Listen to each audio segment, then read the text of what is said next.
Magandang balita mga kababayan. Ano yan, Mr. Maravillas, na good news mo? Nagbigay po yung Japan ng 235 million defense aid sa Pilipinas. Bumisita po sa atin yung Japanese Prime Minister, si Fumio Kishida. Yan po. Philippine-Japan to start talk on sharing military training operations. Kishida visit important for Philippine defense system, sabi ng isang political analyst, lalo na po dito sa West Philippine Sea. Kaya naman niya pala, Mr. Maravillas, may mga grupo na nagpaplanong patalsikin yung ating Pangulong Bongbong. Gusto daw pong ikudita, sabi ni General Browner, pag napatalsik po yung ating Pangulo, siyempre ang titikover po si Inday. Di ba? Masaya niyan si Xi Jinping. Alams na this. Yun ang binulgar po kapo ni General Browner. Yan o. Browner, PBBM balak patalsikin ng ilang dating Armed Forces officer. Hindi mapakali po kasi yung China. Kailangan kalyado nila yung umupo. Kasi yung ating Pangulong Bongbong Marcos, ini-engage niya yung Amerika, yung Japan, yung South Korea, yung Australia, yung European Union sa issue po ng ating West Philippine Sea. Kaya nagmamadali yung mga nag-uusap-usap na yung mga members ng bandang The Platters. But before ko mga kababayan ibigay sa inyo yung kwento, click subscribe muna dito sa ating YouTube channel and hit the notification bell para lagi po kayong updated sa mga kaganapan dito sa ating bansa. Like and share na rin po ninyo ng ating video. At huwag na rin po ninyo na i-skip yung ating mga commercial ads para tuloy-tuloy lang ang pag-unlad ng Bagong Pilipinas. Pero despite the reports of kudita, coup plot, yung ating Pangulong Bongbong Marcos, relax lang po. Tiwala naman siya sa kakayanan ng ating armed forces. Kaya pala niya, Mr. Maravillas, binawi ng Congress sa pamumuno ng pinsan na si Martin Romualdez, yung confidential funds. Malamang may may relasyon po doon. Natunugan siguro. Pero wala man pong sinasabi siyempre si Martin Romualdez. Sige lang ang trabaho ni Martin. Tapos yung mga congressmen natin po, hindi man po pinapansin yung nagsabing ang kontra niya sa confidential fund ay kontra sa kapayapaan. At ang kontra sa kapayapaan ay kalaban ng bayan. Hindi man po pinapatulan ni Martin. Ngayon, balik tayo dito sa pagbisita ni Japanese Prime Minister Fumio Kishida kasi nagbigay po ng 235 million defense aid para sa ating bansa. So, sabi ng ating Pangulo, nagpirmahan sila ni Kishida ng key agreements that aim to propel the momentum of their bilateral relations in the next coming years. Sabi niya, kami niya ng Prime Minister ng Japan nag-exchange notes sa Official Security Assistance or OSA program para palakasin ang ating military to strengthen the militaries of like-minded countries. Kaya may plot po sila, mga kababayan, laban sa ating Pangulong Bongbong. Hindi man papayag yung Amerika, pati yung mga Japanese. Siyempre, sasaklulo yan sa atin. Lalo't natunugan nila na baka may hand dito sa mga so-called plot against the president, yung China. Pero nagpodyobilata po yung Chinese embassy. Walaan niyang katotohanan niya. Never niya kami na mag-involve sa destabilization plot. Sabi kahapon po ng Chinese embassy, nag-deny agad.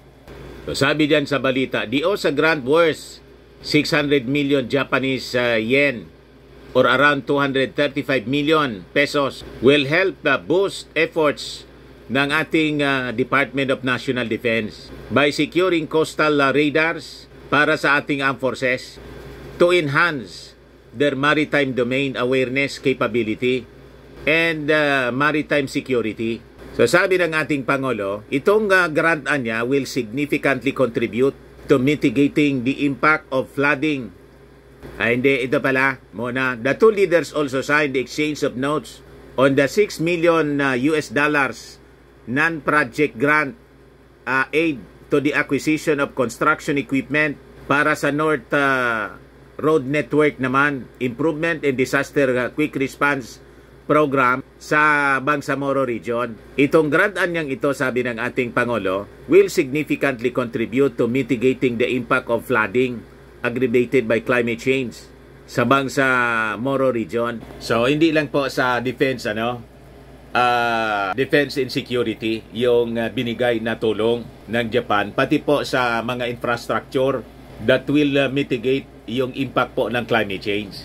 Ngayon mga kababayan, sabi ng isang political analyst, napakahalaga niya ito na naging pagbisita ni Prime Minister Kishida sa ating bansa para mapalakas yung ating defense system at syempre para ma-monitor yung mga members ng The Platters. What? Di ba? Sabi po ni Froilan Calilong, isang political analyst, director ng Local Government Development Institute, ang naging pagbisita niya ni Kishida, lalo na itong pagpirma ng defense agreement with President Marcos, is very important, lalo na for geostrategic and geopolitical relations with regards to the West Philippine Sea. Kishida and Marcos are expected to sign a reciprocal access agreement which would allow troops of both sides access to respective countries. Kaya allergic po yung mga Chinese kay President Bongbong Marcos. Kaya malamang pinapalakas nila yung suporta, pinupunduhan yung mga pro-China politicians natin. And mga propagandista. At ngayon nga po, may mga lumilitaw na balita tungkol sa plano daw na ikudita yung ating Pangulong Bongbong. So sabi po ni Calilong, mas mapapaigting nito ang ating defense, territorial defense, dahil nga ang mangyayari dito ay parang kalintulad ito ng Visiting Forces Agreement na kung saan ay magkakaroon ng deployment ng mga troops coming from Japanese military. He also said there would be exchange of troops and capability and skills transfers under the agreement. Ang gusto po kasi ng China, yung ating military, ay yung mga sundalo natin, mga officials, mag-training sa Beijing. Para i-brainwash nila na wala lang na gagawin, matutulog lang habang nagtitake advantage sila dito sa West Philippine Sea.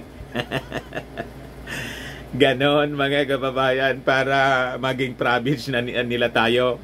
Sabi ko sa inyo, ingat po tayo sa susunod na midterm election, lalo na sa presidential election po. I-shoot po natin sa inidoro lahat ng mga politiko na pro-China.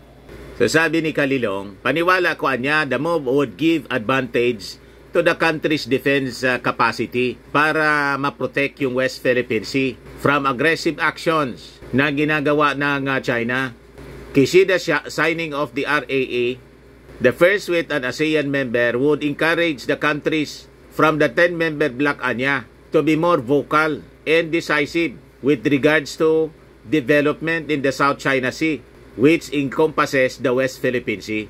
Alam naman natin na ang ASEAN ay medyo nakikriticize doon sa kanilang medyo soft stance, lalo na dito sa issue ng West Philippine Sea. So sabi ni Calilong, I think iyong gagawin ng Japanese Premier ay isang maliwanag na paglatag ng kanyang foreign policy, hindi lamang para sa ating bansa, kung hindi para sa ASEAN. I think all of these things are actually in the right path if we are going to look at the renewed relationship that we are going to have with Japan.